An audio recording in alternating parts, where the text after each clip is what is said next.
हाँ तो बच्चों, आज की क्लास में हम लोग पढ़ने जा रहे हैं potential energy due to multiple charges. देखिए, लास्ट क्लास में हम लोगों ने पढ़ा इक्विपोटेंशियल सरफेस के बारे में, बहुत ही बेहतरीन टॉपिक था। आपको एक बार हल्का सा बता दें, हम लोगों ने जो चैप्टर 2 स्टार्ट किया था, ठीक है, इसको दो हिस्से में बांटा था। एक था पोटेंशियल का पार्ट और एक था कैपेसिटेंस का पार्ट। इससे आप 100% अननोन है, आप नहीं जानते हैं कि कैपेसिटेंस क्या होता है। होपफुली पोटेंशियल के बारे में आप बहुत सारा कुछ जानते होंगे कि पोटेंशियल क्या होता है, ठीक है बच्चों।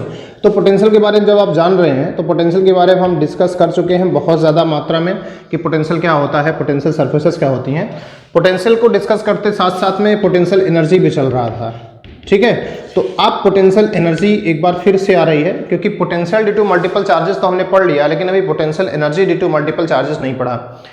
जितने भी मल्टीपल चार्जेस आपने पढ़े हैं उसमें से है, एक है force due to multiple charges, एक है electric field due to multiple charges, एक है potential due to multiple charges, और आज इंट्रोड्यूस करने जा रहे हैं potential energy due to multiple charges. Potential energy due to multiple charges जो है वो एकदम डिफरेंट टॉपिक है, क्योंकि इन चारों में से जो मल्टीपल चार्जेस पढ़े हैं इसमें से 3 एक टाइप के हैं, या कह सकते हो कि पहले 2 एक टाइप के हैं जिनमें वेक्टर सम होता है, उसमें डायरेक्शन वायरेक्शन लेकर उनका वेक्टर सम होता है। जो पोटेंशियल वाला है वो थोड़ा सा एल्जेब्रिक सम हो जाता है, वो थोड़ा आसान है, लेकिन पोटेंशियल एनर्जी जो है वो थोड़ा सा टेढ़ा है, उसमें सीधा सम ही होता है, लेकिन सम जब होता है किसका किसके साथ करना होता है ये थोड़ा सा डिफिकल्ट होता है। तो हेडिंग आप लोग डालेंगे, और इसका न्यूमेरिकल बोर्ड एग्जाम में आया है 2 तरीके से, ठीक है, लगभग अल्टरनेट ईयर आता ही रहता है। पोटेंशियल एनर्जी ड्यू टू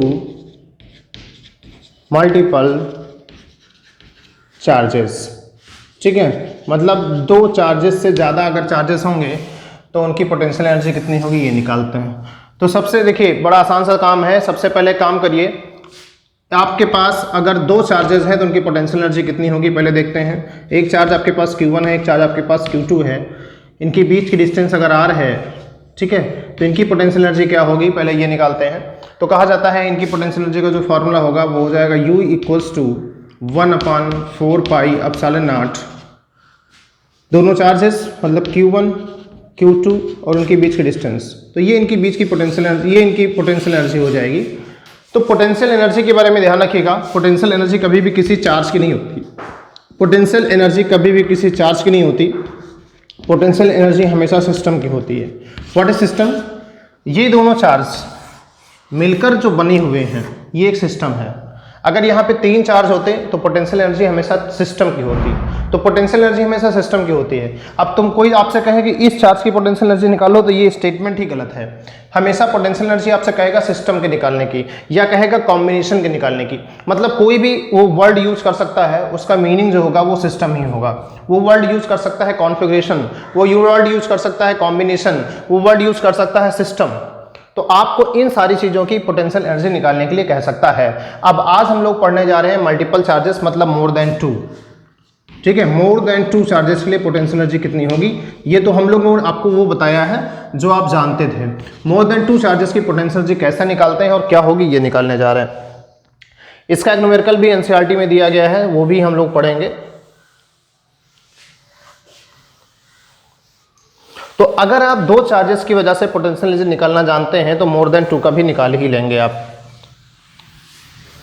देखिए, पोटेंशियल एनर्जी के बारे में मैंने बताया था कि पोटेंशियल एनर्जी एक प्रकार से वर्क डन है जो किसी चार्ज को इन्फिनिटी से किसी चार्ज के पास लाने में वर्क डन में किया जाता है। अब आप ऐसे समझ लीजिए, मान लीजिए आपने सबसे पहले एक चार्ज आप लेकर आए, Q1 नाम है उसका, और उसको इस पॉइंट पे रख दिया। तो यहाँ पर ऑलरेडी मान लीजिए दूसरा कोई चार्ज था ही नहीं, तो जब दूसरा कोई चार्ज था ही नहीं तो पोटेंशियल एनर्जी कोई होगी ही नहीं। पूछो क्यों नहीं होगी?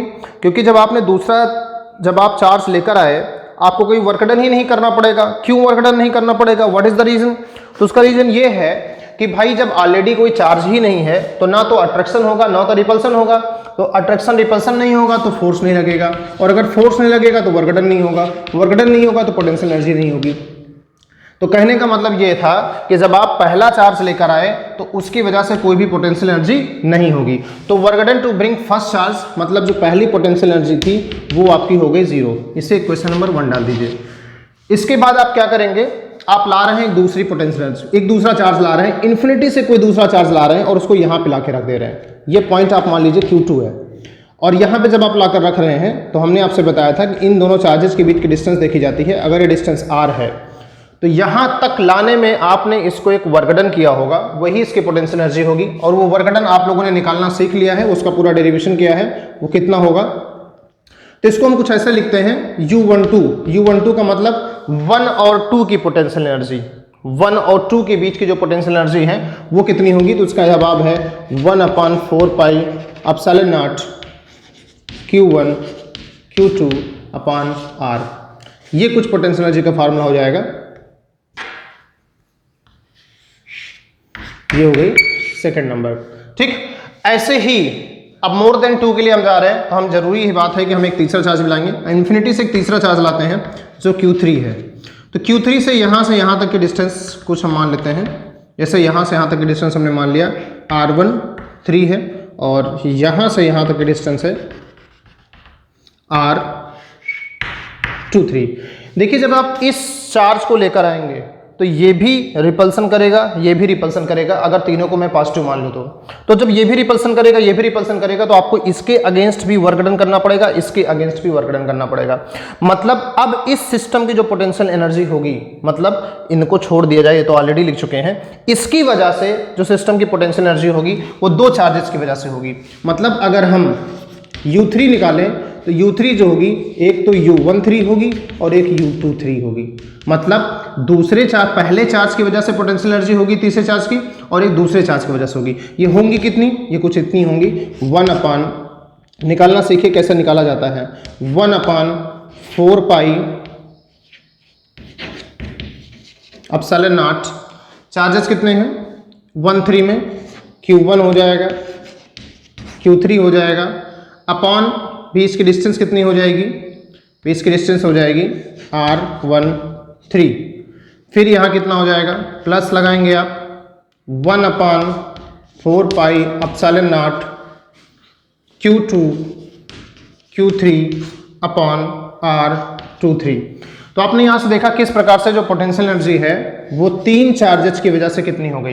तो तीन चार्जेस की वजह से अगर पोटेंशियल एनर्जी देखी जाए तो एक पोटेंशियल एनर्जी ये हुई, ठीक, ये दूसरा लाने के लिए हुई, जैसे U2 लिख दीजिए, ये U2 हो गई, ठीक, और ये U3 हो गई। तीन चार्जेस की वजह से जो नेट पोटेंशियल एनर्जी निकली वो कितनी निकली। ऐसे ही अगर आप चौथा लाएंगे, सपोज दैट, मैं करने नहीं जा रहा हूँ लेकिन आपको बता दूं, अगर आप चौथा लाएंगे तो चौथे के लिए इसकी वजह से, फिर इसकी वजह से, फिर इसकी वजह से, मतलब जैसे इसमें दो फार्मूले आए हैं उसमें तीन आ जाएंगे। और जो net potential energy of the system, अभी आपसे कोई कहे कि इस पूरे सिस्टम की पोटेंशियल एनर्जी कितनी होगी, तो इस पूरे सिस्टम की पोटेंशियल एनर्जी निकालने का तरीका ये होता है कि आपको नेट पोटेंशियल एनर्जी निकालने के लिए U1 plus U2 plus U3 का सम करना है, और आगे भी चार्जेस हैं तो उनका भी सम करना है।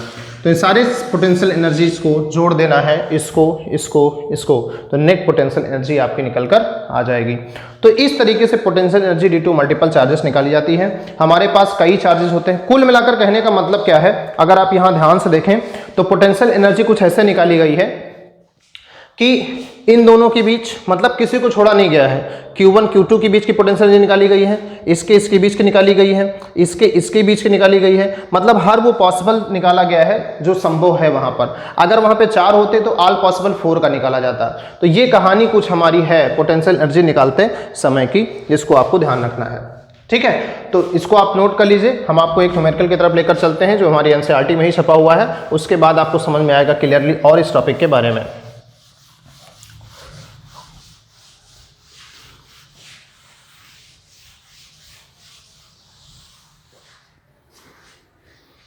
NCERT में क्वेश्चन छपा हुआ है और क्या कहता है थोड़ा ध्यान से देखिएगा।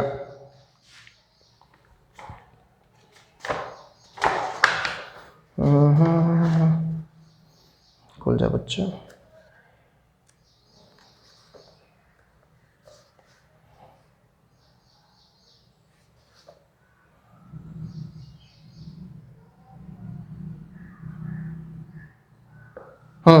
मिल गया भाई। देखिएगा NCERT में क्वेश्चन है और ये एग्जाम्पल नंबर 2.4 है। तो एग्जाम्पल नंबर 2.4 की ओर हम बढ़ रहे हैं। NCERT में एग्जाम्पल 2.4, ये हमारे potential energy due to multiple charges की वजह से को एक्सप्लेन करने में हमारी मदद कर रहा है क्वेश्चन। लिखा है 4 charges are arranged at the corners of the square ABCD। एक ABCD स्क्वायर है, ABCD, एक ABCD स्क्वायर है, इसके 4 कॉर्नर्स हैं। आप साइड स्मॉल d, इसकी जो साइड है वो स्मॉल d है, ठीक, as shown in the figure. Find the work done required to put together this arrangement. Find the work done required to put together this arrangement. इस arrangement को एक साथ रखने के लिए कितनी एनर्जी की जरूरत होगी। मेरी एक बात का ध्यान रखिएगा बेटा, किसी भी सिस्टम की जब पोटेंशियल एनर्जी, हमेशा हमेशा के लिए बात याद रख लीजिए, किसी भी सिस्टम की जो पोटेंशियल एनर्जी होती है अगर वो पॉजिटिव आ जाए, ठीक, तो ये जान लीजिए कि सिस्टम जो है वो अनस्टेबल है। सिस्टम जो है वो अनस्टेबल है, वो सिस्टम कभी भी स्टेबल नहीं हो सकता, उसको स्टेबल में ज़बरदस्ती रखना पड़ेगा, वो बात अलग की है, ठीक। अगर किसी सिस्टम की पोटेंशियल एनर्जी नेगेटिव आ जाए तो ये ध्यान रखिएगा वो सिस्टम जो है वो स्टेबल सिस्टम है, ठीक। अब यहाँ पर क्या कह रहा है क्वेश्चन कि 4 charges are arranged at the corners of square ABCD of side as shown in the figure. Find the work done required to put together this arrangement. कितना वर्क डन करना पड़ा होगा सिस्टम को, अरेंजमेंट को। तो आपको क्या करना है कि आपको इसके पोटेंशियल एनर्जी निकाल लेनी है, उसकी जो पोटेंशियल एनर्जी आएगी इसका मतलब उतना ही वर्क डन करना पड़ा होगा। अब क्या कह रहा है, इतना पहले आपको निकालना है, ए पार्ट में ये क्वेश्चन कहलाता है। चले भाई इसको निकालना चालू करते हैं पहले।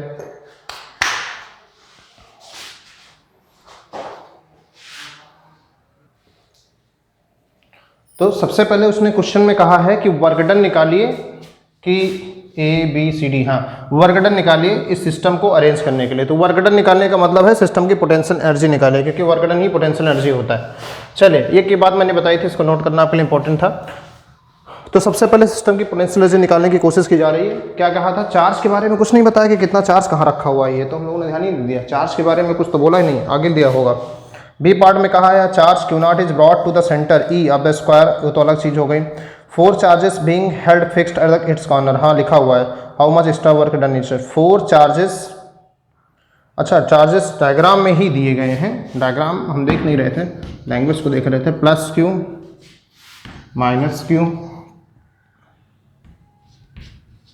Plus Q minus Q। देखिएगा ऐसे कंडीशन में आपको थोड़ा सा ध्यान रखना होता है। 4 चार्जेस आ गए, जब 4 चार्जेस आ गए तो डायगोनल की जरा डिस्टेंस निकालने, क्योंकि भाई चार्जेस के बीच की डिस्टेंस तो जरूरत पड़ेगी ही, तो पहले हम कितना निकाल के रखें। तो ये D है, ये D है, तो ऑब्वियसली से बात है ये D√2 हो जाएगी। ऐसे इधर वाला भी D√2 हो जाएगा, लिख नहीं रहे, समझिएगा। तो अब क्या करना है, 4 चार्जेज हैं, चारों चार्जेस की वजह से पोटेंशियल एनर्जी निकालना है। तो भाई सबसे पहले जैसे हम A लेते हैं तो A का D के साथ निकालेंगे, A का C के साथ निकालेंगे, A का B के साथ निकालेंगे, ऐसे करेंगे। तो आइए देखिए करते कैसे हैं। तो नेट पोटेंशियल एनर्जी जो सिस्टम की होगी वो निकालेंगे कैसे। सबसे पहले A की निकालेंगे, मतलब पोटेंशियल एनर्जी ऑफ A निकालेंगे, और A की निकालेंगे किसके साथ, D के साथ निकालेंगे। फिर A की निकालेंगे B के साथ, फिर A की निकालेंगे C के साथ, ठीक है। अब एक काम करिए, अब निकालिए B का, A का निकाल चुके आप, अब निकालिए B की पोटेंशियल एनर्जी। तो B की जब पोटेंशियल एनर्जी आप निकालेंगे तो B की निकालेंगे सबसे पहले। अब B की A के साथ नहीं निकालेंगे, क्योंकि B की A के साथ हो चुकी है, इस चीज़ का ध्यान रखेंगे। B की A के साथ हो चुकी थी, B की A के साथ नहीं निकालेंगे, B की D के साथ निकालेंगे और B की C के साथ निकालेंगे, ठीक। तो अब निकालेंगे C वाली।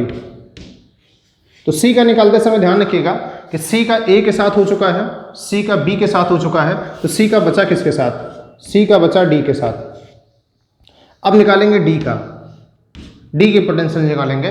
तो D का जब निकालने जाएंगे तो D का A के साथ निकालेंगे, जो कि हमको लगता है पहले ही हो चुकी है। D का B के साथ निकालेंगे तो D का B के साथ यहाँ हो चुकी है, और D का C के साथ निकालेंगे तो D का C के साथ भी यहाँ हो चुका है, मतलब उसकी बारी नहीं आई। तो सारी पोटेंशियल एनर्जी इस तरीके से निकल गई। तो कितने स्टेप आए देखिए जरा सा, 1 2 3 4 5 और 6 टर्म आए जब हमारे पास 4 चार्जेस थे तब, ठीक। अब इनमें से सबकी वैल्यूज अगर रखी जाए तो क्या होगा, UAD की अगर वैल्यू रखी जाए तो कैसे निकालेंगे, UAD कितना हो जाएगा, 1/4 पाई एप्सिलॉन नॉट, ठीक। हमको लगता है ये सब में रहेगा तो इसको कॉमन ले लेते हैं, ठीक। अब एडी के बारे में अगर बात करते हैं तो एडी के बीच दो चार्जेस हैं, एक क्यू और एक दूसरे से माइनस के साथ है, तो हो जाएगा माइनस का क्यू स्क्वायर। एक चार्ज उसमें से माइनस का है, तो हमने बताया था पोटेंशियल एनर्जी में साइन रखा जाता है ना, तो माइनस का क्यू स्क्वायर हो जाएगा और बीच की डिस्टेंस है डी, तो ये डी रहेगी। फिर अगला कौन सा है, ए बी में भी माइनस का क्यू स्क्वायर ही होगा, माइनस का क्यू स्क्वायर अपॉन डी। फिर भाई ए बी हो गया। अब बारी आती है ए सी की, तो ए सी की क्या कहावत है, माइनस माइनस दोनों हैं तो एक हो जाएगा प्लस का क्यू स्क्वायर अपॉन में जो डिस्टेंस है वो हो जाएगी टी√2, ए सी हो गया। अब अगली बारी कौन सी है, अगली बारी है बी डी की, तो यू बी डी कैसे निकलेगा भाई, अच्छा बी डी भी वही वाली हालात है, प्लस क्यू तो क्यू स्क्वायर हो जाएगा। और देखिए कितना सिमेट्रिक आ रहा है, एकदम बढ़िया अरेंजमेंट आ रहा है। ये देखो एक जैसे आ गए दोनों, और ये देखो दोनों एक जैसे आ गए, तो 1 2 3 4 कहाँ तक पहुँचे हम लोग, बी डी पहुँचे, ठीक है। अब बात आती है बी सी की, बी सी कहाँ है, ये और ये बी सी है, तो बी सी का निकालेंगे तो कितना आएगा, 1 + 1 माइनस, तो हो जाएगा माइनस का क्यू स्क्वायर अपॉन डी। और फिर किसका निकालेंगे, फिर निकालेंगे सी डी का, सी डी ये भी हो जाएगा माइनस का क्यू स्क्वायर अपॉन डी। तो अगर ध्यान से देखा जाए तो ये वाला जो टर्म है ये 4 बार आया है, 1 2 3 और ये वाला जो टर्म आया है 2 बार आएगा। अगर आप एनसीईआरटी को देखेंगे तो ये चीज़ उन्होंने डायरेक्ट लिख दी है, ठीक है। तो ये हो जाएगा यहाँ से 1/4 पाई एप्सिलॉन नॉट। तो इस तरीके से कुछ पोटेंशियल एनर्जी निकालते हैं, आपने साफ साफ देखा होगा, थोड़ा सा डिफरेंट है। तो 4 बार आया है तो 4 × क्यू स्क्वायर अपॉन डी, ठीक। और फिर प्लस का ये हो जाएगा 2 बार क्यू स्क्वायर अपॉन डी√2। इसको आप आगे सॉल्व करना चाहें तो सॉल्व कर लें, आपकी मर्जी है, आपकी इच्छा है, जैसे आप करना चाहें कर लें। ये हो गई सिस्टम की पोटेंशियल एनर्जी का फार्मूला, ठीक है। तो ये हमारा, हमने इसको यू से रिप्रेजेंट कर दिया, आपका यहाँ पे काम हो गया, ये जूल में आपका आंसर आ गया, ठीक। जब आप इसमें अगर कोई स्पेसिफिक वैल्यू रखेंगे तो आपका आंसर आ जाएगा। अब देखिएगा उसी क्वेश्चन का सेकंड पार्ट क्या कह रहा है। सेकंड पार्ट कह रहा है a charge Q0 is brought to the centre E of the square. इस स्क्वायर के सेंटर पर एक चार्ज लाया गया जिसका नाम दिया गया E और चार्ज लाया गया Q0, ठीक। बी पार्ट क्वेश्चन कह रहा है charge Q0 is brought to the centre E of the square, the 4 charges being held fixed at its corner, how much extra work is needed to do this. कितना extra work करना पड़ेगा। देखिए अब और कितना वर्क डन करना पड़ेगा ये आपको निकालने के लिए क्वेश्चन में कहा जा रहा है। आपको पता है कि जब एक चार्ज लाया जाता है तो कितना वर्क डन करना पड़ता है। तो देखिए पूरे सिस्टम का इसका एक सही तरीका ये है करने का कि आप एक काम करिए, इस चार्ज को लाने के लिए चारों चार्जेस की वजह से पोटेंशियल एनर्जी निकाल लीजिए। भाई मेरी बात बहुत ध्यान से सुनिए, इस चार्ज को इस पॉइंट पर लाने के लिए भाई जहाँ इसके रिस्पेक्ट में, फिर इसके रिस्पेक्ट में, फिर इसके रिस्पेक्ट में, फिर इसके रिस्पेक्ट में, चारों के रिस्पेक्ट में वर्क डन निकाल लीजिए, आपका आंसर आ जाएगा। एक तरीका ये है, ठीक। एक तरीका और हम आपको बता दें, इस पॉइंट पर इन चारों चार्जेस की वजह से पोटेंशियल निकाल लीजिए। Potential due to multiple charges तो निकालना जानते हैं ना। इस पॉइंट पर चारों चार्जेस की वजह से पोटेंशियल निकाल लीजिए। आपको एक फॉर्मूला पता होगा, U = QV होता है।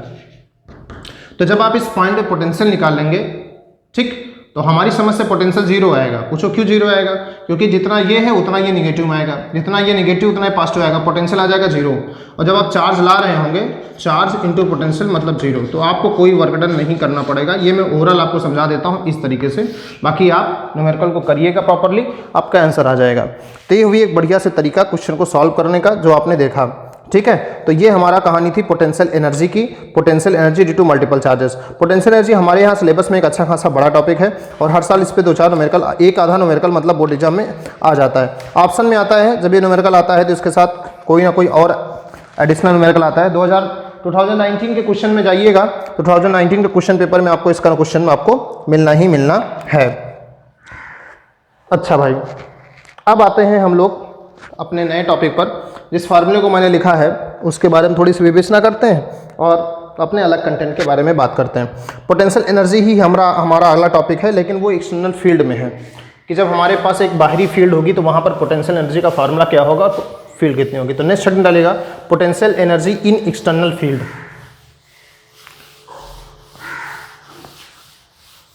अभी तक पोटेंशियल एनर्जी बिटवीन चार्जेस पढ़ रहे थे, अब हम पोटेंशियल एनर्जी पढ़ेंगे फील्ड के बारे में, जो मैंने शायद पहले लेक्चर में आपको ये बात बताई थी कि हम लोग फील्ड के रिस्पेक्ट में भी पोटेंशियल एनर्जी को पढ़ेंगे, आज नहीं तो कल पढ़ेंगे, वही चीज़ आज हम लोग पढ़ने जा रहे हैं। तो पोटेंशियल एनर्जी एक्सटर्नल फील्ड में जब हम बात करते हैं पढ़ने की, तो ध्यान दीजिए, जैसे हमें इस पॉइंट पर कोई चार्ज लेकर आना है और हमें नहीं पता है कि इस एरिया में कोई दूसरा चार्ज भी है, मतलब we don't know about the charge, पहले से जो चार्ज वहाँ पे रखा हुआ है उसके बारे में नहीं जानते, मतलब हम ये फार्मूला अब नहीं अप्लाई कर सकते जो हमारा फार्मूला अभी तक चल रहा था, क्लासिकल फार्मूला था 1/4 1/ε0 Q1 Q2 अपान R, क्योंकि यहाँ पे दो चार्ज की जरूरत थी। अब हमें ये पता ही नहीं कि पहला चार्ज है या नहीं है, मतलब वो चार्ज है कहीं है, वो चार्ज कहीं है, उसकी वजह से फील्ड है, लेकिन वो चार्ज कितना है मुझे नहीं पता।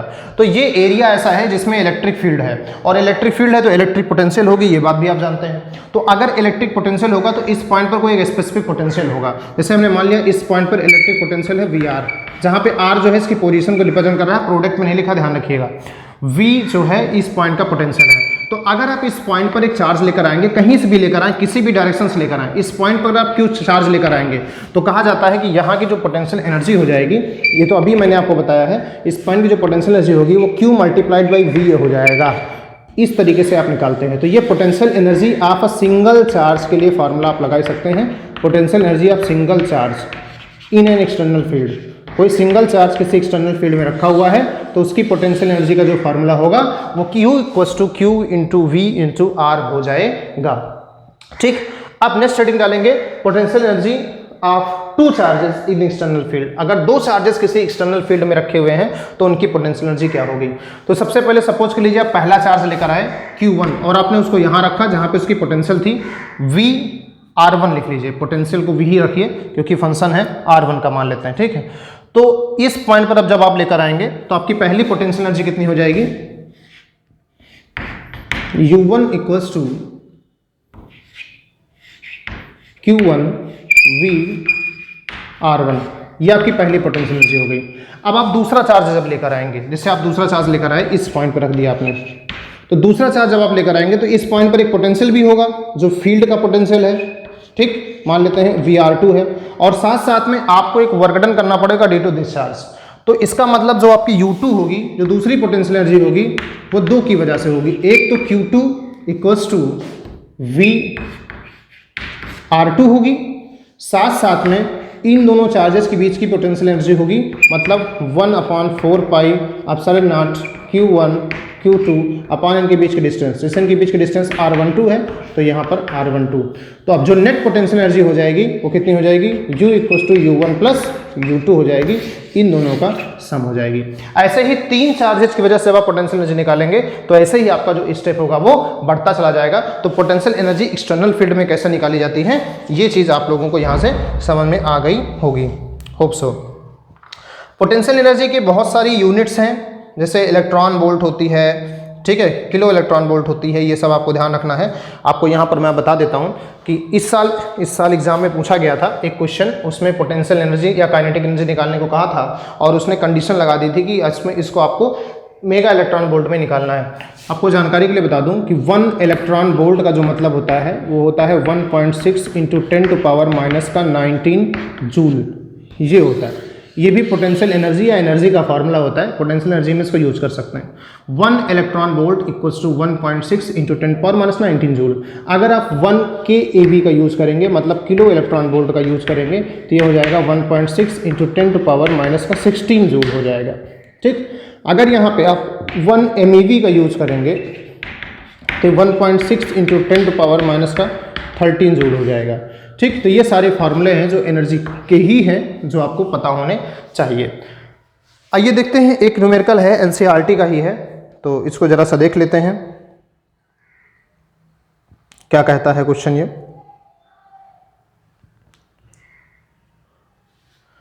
NCERT का एक एग्जाम्पल है। NCERT के एग्जाम्पल्स मैं इसलिए नहीं छोड़ता हूँ क्योंकि ये बोर्ड एग्जाम में आते हैं, क्योंकि NCERT के एग्जाम्पल से ही बोर्ड एग्जाम का क्वेश्चन पेपर बनाया जाता है ज़्यादातर, तो इनको मैं इसलिए नहीं छोड़ता हूँ। और दूसरी बात ये होती है कि जब आप टॉपिक पढ़ रहे हैं तो उसके साथ में जब आप तुरंत न्यूमेरिकल करते हैं तो उसकी मज़ा ही कुछ और हो जाता है, उसी से रिलेटेड क्वेश्चन कर लेते हैं तो वो टॉपिक आपका थोड़ा सा क्लियर हो जाता है। देखिएगा क्वेश्चन क्या कह रहा है, कह रहा है determine the electrostatic potential energy of system, determine the electrostatic potential energy of system consisting of 2 charges 7 microcoulomb and -2 microcoulomb. 2 charges हैं, एक Q1 दिया गया है 7 माइक्रोकूलम और Q2 दिया गया है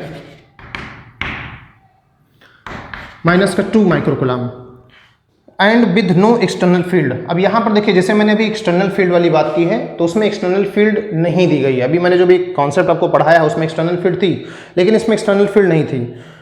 placed at and with no external field, placed at, placed कहाँ है ये, इसके कोऑर्डिनेट्स दिए गए हैं -9 सेंटीमीटर, 0, ठीक, और दूसरे के कोऑर्डिनेट दिए गए हैं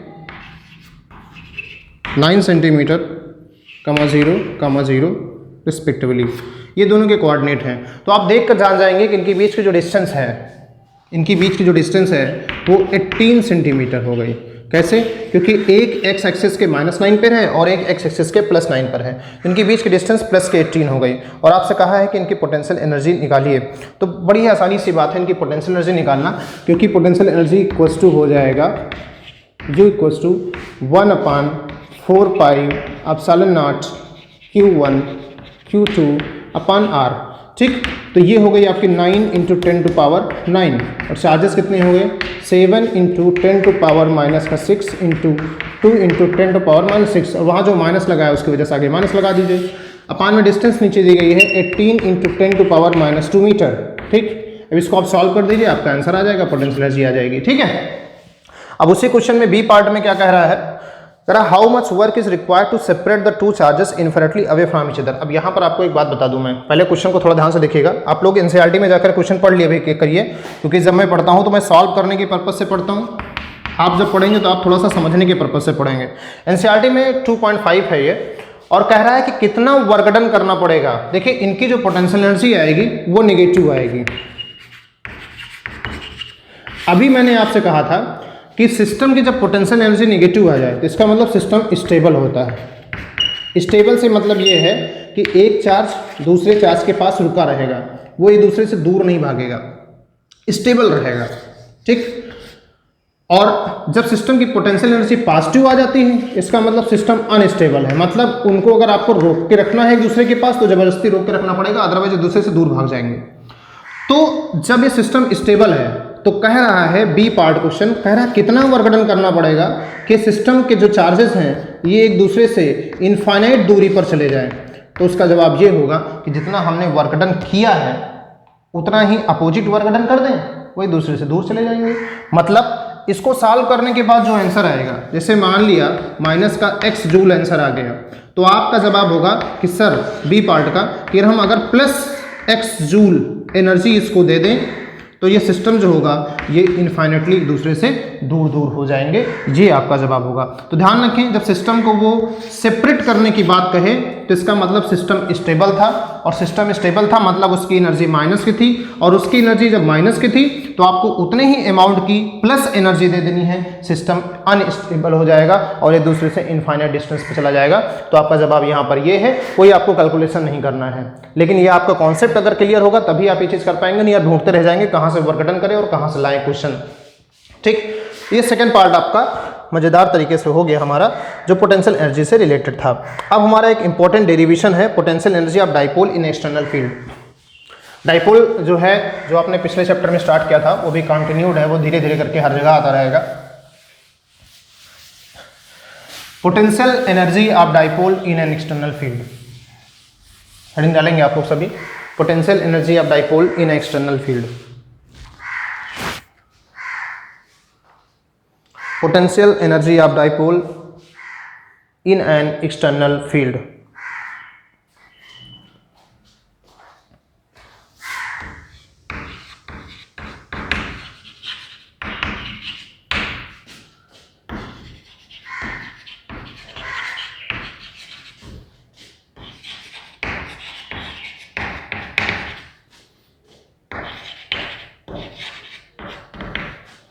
In an external field. इस समय बहुत ही कम बच्चे जो हैं वो एक्टिव हैं। जो एक्टिव बच्चे हैं उनमें से मैं देख रहा हूँ कि खुशी जायसवाल है, स्तुति है, अनामिका है, ठीक, और 2-4 बच्चे हैं जो एक्टिव हैं, ठीक है, अनुभव है, एक्टिव है। बहुत कम बच्चे हैं जो इसमें मुझे एक्टिव नज़र आ रहे हैं। और आप लोग थोड़ा सा एक्टिव बनिए, क्योंकि फिर मेरी मेहनत बेकार जाएगी अगर आप एक्टिव नहीं बन रहे हैं। थोड़ा सा एक्टिव होइए, जो आपको होमवर्क दिया जा रहा है उसको आप रिस्पॉन्स करिए, उसको आप बताइए। सोते रहते हैं आप लोग, होमवर्क का रिस्पॉन्स भी नहीं करते हैं। सबसे बढ़िया मुझे लगा उस दिन कि अनामिका ने बहुत बढ़िया तरीके से रिस्पॉन्स दिया, बहुत बढ़िया सा स्ट्रक्चर बनाया, ठीक है। और भी बहुत सारे बच्चों ने, अनुभव ने रिस्पॉन्स दिया, और भी बहुत सारे बच्चों ने रिस्पॉन्स दिया। आप लोग रिस्पॉन्स करिए तो हमें थोड़ा सा अच्छा लगता है, पढ़ाने में मज़ा आता है, ठीक है। तो इसलिए एक्टिव थोड़ा बने रहिए हमें, ताकि लगे कि हमारा जो पढ़ाना है वो कामयाब हो रहा है, ऐसा ना हो। सौम्या सिंह है, एक्टिव हैं, ठीक है, सौम्या सिंह अच्छा कर रही हैं। कुछ बच्चे हैं जो बढ़िया कर रहे हैं, कुछ बच्चे ऐसे हैं जो नहीं एक्टिव हैं। उनसे रिक्वेस्ट है कि थोड़ा एक्टिव बनिए, ताकि मुझे भी प्राउड फील हो, और यहाँ पर मैं वाइल रिकॉर्डिंग में आपका नाम लेकर अप्रिशिएट कर सकूँ, ऐसा आप करिए। तो हाँ, बात चल रही थी हमारी पोटेंशियल एनर्जी निकालने की of a dipole in external field. हमारे पास एक एक्सटर्नल फील्ड है,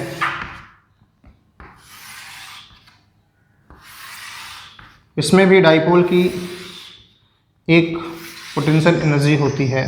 वो पोटेंशियल एनर्जी हम लोग निकालने जा रहे हैं, ठीक। आप लोग ये डायग्राम पहले भी बना चुके हैं, और टॉर्क जो इस पे एक्ट करता है उसका फार्मूला पहले भी निकाल चुके हैं, याद होगा आपको। यहाँ पे थीटा एंगल बनता है, ठीक, यहाँ पे एक फोर्स लगता है, इधर की ओर एक फोर्स लगता है, ठीक। तो टॉर्क का फार्मूला पहले भी निकाल चुके हैं। टॉर्क का जो फार्मूला आया था आपको याद होगा, PE sin थीटा आया था, जैसा कि मुझे भी याद है। और टॉर्क का जो वेक्टर फॉर्म में फार्मूला आया था वो P क्रॉस E आया था, जहाँ पर मैंने आपको कुछ इंपॉर्टेंट बातें बताई थी बोर्ड एग्जामिनेशंस के लिए, कि जो टॉर्क और मतलब टाउ एंड P होता है, डाइपोल मोमेंट, एक दूसरे से परपेंडिकुलर होते हैं, और जो टाउ एंड E होता है ये एक दूसरे से परपेंडिकुलर होते हैं। ये जो पेयर होता है, परपेंडिकुलर होता है, उस पेयर के बारे में बोर्ड एग्जाम में पूछता है कि परपेंडिकुलर पेयर कौन से हैं, इनके बारे में बताइए। अभी हम यहाँ निकालने आए हैं पोटेंशियल एनर्जी। तो पोटेंशियल एनर्जी निकालने का क्या तरीका है, हम इसको हल्का सा ट्विस्ट करते हैं, छोटा सा एंगल डी थीटा ट्विस्ट करते हैं, और ट्विस्ट करने के लिए हमको एक छोटा सा वर्क डन करना पड़ेगा। उस वर्क डन की जो वैल्यू होगी, ऐसे आप लिख सकते हैं, the small work done to twist the dipole, twist हल्का सा घुमाने में, by an angle d theta, जो होगा कितना होगा, उसका आंसर होगा टाउ मतलब टॉर्क डी थीटा। क्योंकि वर्क डन का जो फार्मूला होता है, रोटेशनल मोशन में तो नहीं पता, ट्रांसलेशनल मोशन में जो फार्मूला होता है F इंटू आर होता है, तो रोटेशनल मोशन में उसी से बना लीजिए। फोर्स की जगह क्या लगता है, टॉर्क, और भाई यहाँ पे लीनियर डिस्प्लेसमेंट थी तो यहाँ पर एंगुलर डिस्प्लेसमेंट आ जाएगा डी थीटा। तो हमारा जो फार्मूला बनेगा वो बनेगा टॉर्क इंटू डी थीटा। तो ये हमारा फार्मूला बन गया वर्क डन का, torque into D theta.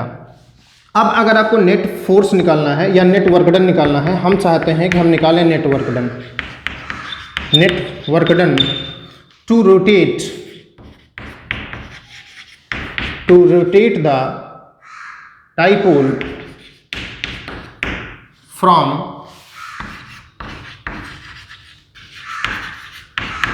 Angle θ1 to θ2। θ1 angle से θ2 एंगल तक, कोई भी θ1 एंगल है कहीं भी है, θ1 मान लेते हैं 90 डिग्री पर है, θ2 किसी और एंगल पर है, θ1 से θ2 एंगल तक रोटेट करने के लिए वर्क डन अगर आपको निकालना है, वही पोटेंशियल एनर्जी हो जाएगी। तो वर्क डन पहले निकाल लेते हैं, बाद में उसको इक्वल टू पोटेंशियल एनर्जी रखेंगे। तो कितना हो जाएगा भाई, ये हो जाएगा डी ओमेगा, ठीक। कहाँ से कहाँ तक, θ1 से लेकर θ2 तक, ठीक। तो यहाँ से अगर देखा जाए तो कैसे सॉल्व होगा ये, θ1 θ2। टॉर्क की वैल्यू कितनी है, यहाँ पे लिखी हुई है PE sin theta D theta. PE constant है, उसको बाहर निकाल लीजिए, ठीक। साइन थीटा का इंटीग्रेशन कर दीजिए, साइन का इंटीग्रेशन होता है माइनस का कॉस, कितना हो गया यहाँ से θ1 और ऊपर कितना हो गया θ2। चलिए आइए भाई, ऊपर ज़रा उधर रफ करते हैं और उधर लिखते हैं, ठीक है, क्योंकि नीचे लिखने से रहा मैं। तो यहाँ से कितना हो जाएगा, W equals to PE, limit enter करिए। सबसे पहले अपर लिमिट आएगी, कितना हो जाएगा, माइनस का cos θ2 और माइनस लगेगा, फिर दोबारा कितना हो जाएगा, माइनस का कॉस, अच्छा माइनस माइनस प्लस हो जाएगा, माइनस का कॉस थीटा 1, ये हो जाएगा यहाँ पर प्लस कितना हो जाएगा, P E cos theta 1 minus cos theta 2। ये आपकी हो गई वर्क डन का फार्मूला। ठीक, वर्क डन का फार्मूला हो गया। इस टॉर्क को, मतलब ये जो टॉर्क ये जो आपका डाइपोल रखा हुआ था, इसको अगर आप θ1 से θ2 एंगल तक घुमा के ले जाएंगे, कहीं भी वो θ1 एंगल है, कहीं भी θ2 एंगल है, अगर आप इसको θ1 से θ2 एंगल अगर आप घुमाएंगे तो आपको इतना वर्क डन करना पड़ेगा। बात समझे कि नहीं समझे? क्योंकि ये हमेशा चाहता है, ये एक स्प्रिंग जैसा है, ये चाहता है कि हम ऐसे रहें इस तरीके से। इसको अगर आप घुमाएंगे ऐसे ले, जैसे आप इसको ऐसे घुमाते हैं, ठीक, तो ये घूम के ऐसे आने की कोशिश करेगा, तो इसका मतलब आपको एक वर्कडन करना पड़ेगा। तो जब आपको एक वर्कडन करना पड़ेगा तो उसी वर्कडन का ये फार्मूला है, और यही वर्कडन जो आप कर रहे हैं यही उसमें पोटेंशियल एनर्जी के फॉर्म में स्टोर हो जाएगा। तो कुल मिलाकर आपकी जो पोटेंशियल एनर्जी का फार्मूला आएगा वो क्या आएगा, वो देखिए। Hence expression for potential energy कितना आ जाएगा,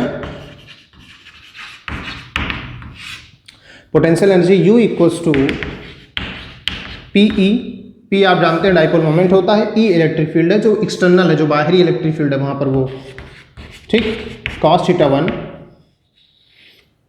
माइनस कॉस θ2, ये आपकी पोटेंशियल एनर्जी का फार्मूला आ गया। अब आपको मैं एक बात बताता हूं, यहां पर मान लेते हैं कि शुरुआत में लेट इनिशियली कोई जरूरी नहीं कि डाइपोल हमारा ऐसे रहा हो, हम मान लेते हैं डाइपोल इनिशियली हमारा परपेंडिकुलर रहा हो। इनिशियली मान लेते हैं कि लेट इनिशियली θ1 इक्वल्स टू 90 डिग्री, एंड ये इनिशियल कंडीशन है और यही एनसीईआरटी भी मान के चलती है, इसलिए जब कभी भी आपको इनिशियल कंडीशन निकालनी हो तो ऐसे आप निकालेंगे। लेट इनिशियल कंडीशन थीटा, इसको इक्विलिब्रियम की कंडीशन भी कहा जाता है, θ1 इक्वल्स टू 90 को इक्विलिब्रियम की कंडीशन भी कहते हैं, याद रखिएगा पोटेंशियल एनर्जी के लिए। Let initially θ1 equals to 90 and the angle up to which it is rotated, यहाँ लिख लीजिएगा the angle up to which it is rotated, जिस एंगल तक इसको रोटेट किया जाना है मतलब वो θ2 होगा, और θ2 इक्वल्स टू हम मान लेते हैं कि θ हो, केवल θ हो। तो हमारा जो पोटेंशियल एनर्जी का फार्मूला होगा वो हमारा जाएगा potential energy equals to cos 90 minus cos θ।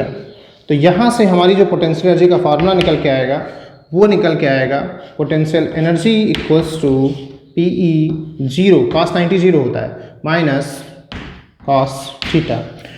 तो ये हो जाएगा हमारा U इक्वल्स टू माइनस का पी ई cos θ। तो माइनस का पी ई cos θ अगर आप लिखना चाहें तो लिख सकते हैं, या साथ साथ में पोटेंशियल एनर्जी इक्वल्स टू अगर आप लिखना चाहें तो आप लिख सकते हैं माइनस का P डॉट E, अगर आप चाहें तो ये भी लिख सकते हैं, क्योंकि भाई cos θ लिखा हुआ है, तो अगर आप चाहें तो इसको लिख सकते हैं माइनस का P डॉट E भी लिख सकते हैं, डिपेंड अपॉन यू। ठीक है, डॉट वेक्टर हो गया ये पोटेंशियल एनर्जी का और डाइपोल मोमेंट का और इलेक्ट्रिक फील्ड का। तो ये चीज़ भी आप यहाँ पर लिख सकते हैं। ठीक है बच्चों, तो ये रही स्टोरी। ऐसे ही कई सारे क्वेश्चंस आपके दिए हुए हैं, एनसीईआरटी में एग्जांपल दिया गया है 3.6, उसको भी आप सॉल्व कर सकते हैं। बहुत छोटा सा क्वेश्चन है और उसको आप सॉल्व करेंगे तो आपका आंसर आ जाएगा। चलिए हम आपको करके दिखा देते हैं क्या होता है। एनसीईआरटी में एक क्वेश्चन दिया गया है, एनसीईआरटी एग्जाम्पल 2.6 इसी टॉपिक से रिलेटेड है। ये सब छोटे छोटे टॉपिक्स हैं और ये जब आप टॉपिक ख़त्म कर लेंगे तो अब यह जान लीजिएगा चैप्टर का एक हिस्सा आप ऑलमोस्ट ख़त्म कर चुके हैं, एक टॉपिक बचेगा, उसके बाद चैप्टर का फर्स्ट हिस्सा ख़त्म हो जाएगा। वो जो टॉपिक बच रहा है वो कनेक्टिंग टॉपिक है, पहले हिस्से और दूसरे हिस्से के बीच का कनेक्शन है। एग्जाम्पल 2.6 दिया गया है एनसीईआरटी का, एग्जाम्पल 2.6 कहता क्या है example, a molecule of substance, एक मॉलिक्यूल है सब्सटेंस का कोई, has a permanent electric dipole moment, उसका एक परमानेंट इलेक्ट्रिक डाइपोल मोमेंट है P equals to 10 to power minus का 29 coulomb metre. A mole of this substance is polarised by applying a strong electrostatic field of magnitude. एक electric field है जिसका magnitude दिया गया है 10 to power 6 volt metre inverse. अब यहाँ पर बच्चों एक बात बता दें आपको, देखो इलेक्ट्रिक फील्ड की यूनिट वोल्ट मीटर इनवर्स मिल गई, जबकि इलेक्ट्रिक फील्ड का जो फार्मूला होता था वो F/Q होता है, याद है ना आपको। इलेक्ट्रिक फील्ड का जो फार्मूला होता है F/Q होता है, तो इसका जो यूनिट होती है वो न्यूटन कुलाम होती है, कुलाम यूनिवर्स होती थी अभी तक। लेकिन ये कहाँ से आ गई?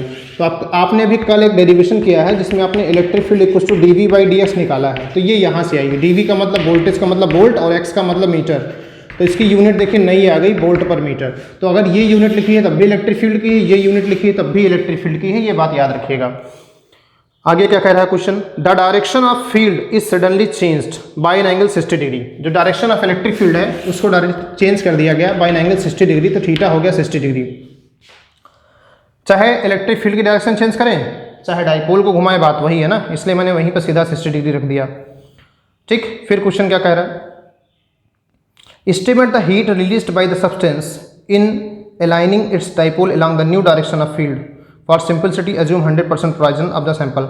देखिए कह रहा है हीट निकालिए, तो हीट एक प्रकार की एनर्जी है और 100% जो वहाँ पर हीट पैदा, मतलब जो पोटेंशियल एनर्जी थी वो हीट में कन्वर्ट हो गई है, ऐसा कहा जा रहा है। इसका मतलब आपको निकालना है एक प्रकार से पोटेंशियल एनर्जी, और वो पोटेंशियल एनर्जी ही किस में कन्वर्ट हुई है, हीट में। तो हीट निकालने को वो कह रहा है और आप निकालेंगे क्या, पोटेंशियल एनर्जी आप निकालेंगे। तो पोटेंशियल एनर्जी का फार्मूला आपका होता कितना है, पोटेंशियल एनर्जी का आपका फार्मूला होता है, अच्छा 1 मोल आप सब्सटेंस दिया गया है तो कितने नंबर आप मोल्स हो जाएंगे, ये चीज़ का ध्यान रखिएगा। 1 मोल का जो डाइपोल मोमेंट है वो 10⁻⁻23 है, तो टोटल जो डाइपोल मोमेंट बनेगा वो आवागाद्रो नंबर से मल्टीप्लाई करने के बाद बनेगा। तो आवागाद्रो नंबर आपका जो होता है 6 × 10⁻23 आप लेंगे, 6 × 10⁻23 और साथ साथ में 10⁻⁻29। ये लेने के बाद कूलाम मीटर लिखा हुआ है वहाँ पर, ये लेने के बाद आपका जो बनेगा ये 6 × 10⁻⁻6 बनेगा ये कूलाम मीटर।